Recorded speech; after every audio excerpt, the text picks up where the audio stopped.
नाज़रीन पेशी खिदमत है हस्बे हाल का खबरनामा।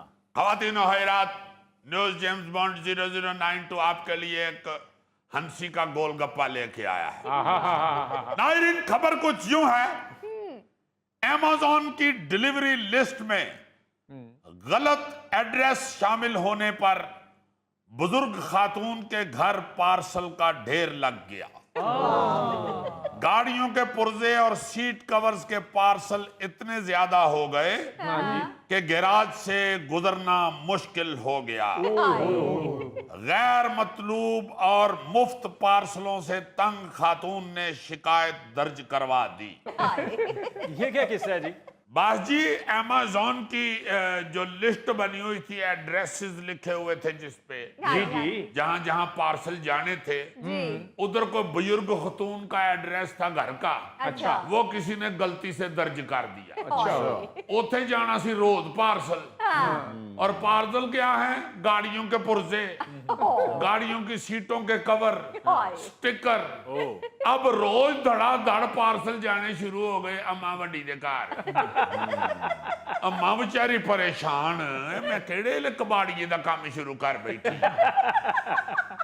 बस वो काफी दिनों बाद एक और पार्सल लेके आए हैं, तो अम्मा बाहर सीढ़ी पे बैठ के गा रही थी, केड़ी गलती होई ये जालिम, क्यों इत्थे ढेर लाए नी, मेरे बूए बंद कराए नी, केड़ी गलती होई ये जालिम। अजीजी, ये तो खबर कैलिफोर्निया की सुना रहे हो और गाना मंसूर मलंगी का। कैसा नॉन आर्टिस्टिकल इंसान है। मंसूर मलंगी साहब एक इंटरनेशनल लेवल के गुलकार हुए हैं। क्या बात है। उथे अम्मा ने किधरे उन्होंने गाना सुन लिया होगा, उसने सोचा होगा कि ये सिचुएशन पे फिट बैठता है, इसलिए यही गा लेती हूँ। मैं तो उस वक्त से ये सोच रहा हूँ कि शुक्र है अमेरिका था। अगर इस तरह की गलती पाकिस्तान में कोई अगर कर बैठता, डाक वाला या पार्सल कंपनी वाला, तो उस बंदे ने जाके शिकायत ही नहीं सी लानी। उन्हें चुप करके माल सटाई जाना सी, तो उन्हें अपने गराज दे विच ही दुकान खोल लेनी सी, और धड़ा धड़ उन्हें पैसे वटने शुरू कर देने। 3 कुछ साल बाद पार्सल कंपनी को आगे किसी ने शिकायत करनी थी कि भाई जी साडा माल नहीं आ रहा, तुसीं किधरे गलत ते नहीं सटा रहे। उन्नी देर नूं साडे पाकिस्तानी भरा ने पुराना मकान बेच के ते किसी अच्छे इलाके च कोठी ले ली होनी। यार कैसी बेवकूफी की है उस कंपनी ने।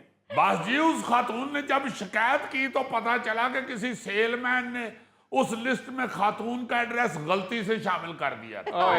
तो अमेज़न वाले जेड़े ने उन्होंने धड़ा धड़ फिर माल उधर भेजना शुरू करता। लेकिन अब ये खबर में लिखा था कि कंपनी ने कहा है कि हम तकलीफ के लिए माजरत खा हैं। अच्छा। और आइंदा माँ जी इंशाल्लाह आपको मंसूर मलंगी साहब का गाना गाने की जरूरत नहीं पेश आएगी। इस पे भी अम्मा लड़ पड़ी। अम्मा दी मैं पहले एडी मुश्किल पूरा गाना याद किया। अजीजी, वो सेलमैन मेरे घर का एड्रेस लिस्ट में नहीं शामिल कर सकता? नहीं, वैसे तुम भज नस करके तो शामिल करवा लो, क्योंकि माशाल्लाह तुम तो पुर्जों के बीच में बैठे हुए जचोगे भी बड़े। क्या फजूल बात कर रहे हैं भाई, एक गलती हो गई है उससे तो सरीहन उससे गलती करवाए हम। ये इस तरह की गलती से किसी वक्त बड़ी खतरनाक सिचुएशन भी बन जाती है। हाँ जी। आपको एक और खबर सुनाऊंगा, उस पे आप यकीनन लोटपोट होंगे। अच्छा जी। हाँ, एक इसी तरह ना जी कोई महकमा था नजायज तजावजात हटाने वाला। अच्छा। वो जिस तरह इधर नहीं एलडीए वाले निकल पड़ते जी, और जहां जहां गलत गाड़ियां गलत दुकान बनी हो वो आके बलडोजर चला देते हैं। हाँ जी। उसी तरह आप हैरान होंगे सुन के कि अमेरिका की रियासत अटलांटा में एड्रेस गलत लिखने में गलती हुई है बस। अच्छा।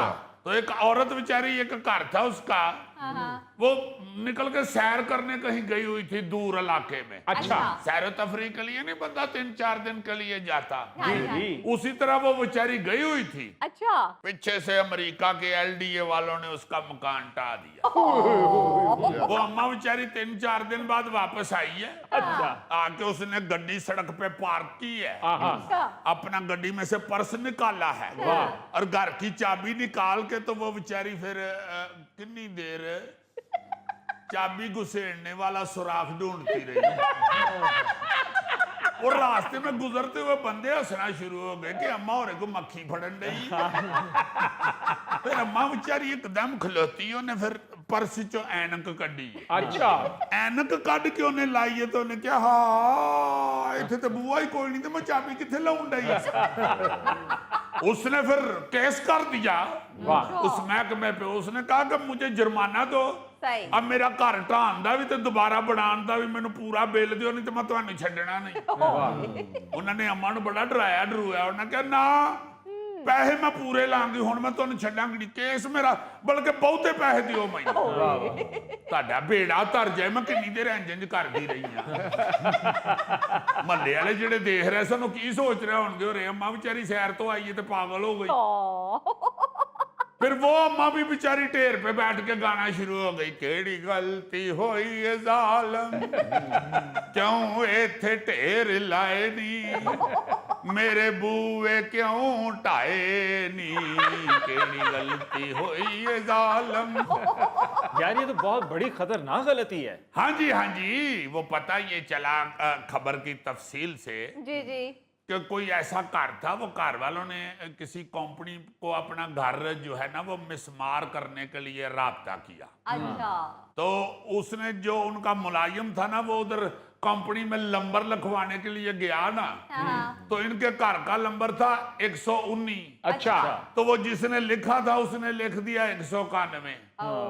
उन्हें क्या दो एक इकट्ठे चंगे नहीं लगते, उन्हें एक चौक के इधर कर देता। अच्छा इसी तरह का एक वाकया 2016 में ऑस्ट्रेलिया के शहर सिडनी में भी पेश आया था। अच्छा वहां घर की बजाय ना जी, घर के बाहर लगे हुए लेटर बॉक्स के ऊपर गलत एड्रेस लिखा हुआ था। अच्छा इसे तरह ही वो ढान किसी और दा घर आए ने ते ढा ओदा गए ने। वो बेचारा तो दफ्तर में बैठा हुआ था। वो महल्ले में से किसी ने उसे फोन करके बताया कि तुम्हारे घर के बाहर एक क्रेन खड़ी है और वो तुम्हारा घर गिरा रही है। उन्हें बेचारे ने उस वेले पेन सुटिया, मेई नू ठुड्डा मारिया तो नसिया उथों। लेकिन जब घर पहुंचा तो उधर घर था ही नहीं। उस बंदे ने भी फिर बेचारे ने उथे गली च बह के कितनी देर गाया, केड़ी गलती होई है जालिम। बस उस बंदे ने कोई बोल गाया तो उसके बाद वो बलहोश हो गया था। उसके बाद हमसाए ने उसके पास खड़े होके तो गाना शुरू कर दिया, मुसीबत ते मर्दा ते पैंदी रहिंदी है। अजीजी क्या ये भी मंसूर मलंगी है? नहीं ये सिद्धू समोसे वाले का है। ओ भाई सिद्धू मूसे वाला। हाँ सिद्धू मूसे वाले का है। अच्छा एक और खबर सुनोगे तो इस पे तो आप यकीनन हंस हंस के पोट लोट हो जाएंगे। मुझे याद आ गया, गौरी ये ड्रामे में एक आइटम करता होता है कि एडा पागले पैदल गया फैसलाबाद। अच्छा ते शाहकोट दे कोल जाके ने अपने चदर दी बुकल सीधी कीती जे ते दा मुंह मुड़ गया ते वापस लाहौर आ गया। सेम वो वाली स्टोरी है गौरी। एक चीनी बंदा था, ये 2017 की बात है। अच्छा उसने कहीं 1700 किलोमीटर दूर जाना था। अच्छा उसको पता नहीं क्या शौक चढ़ा।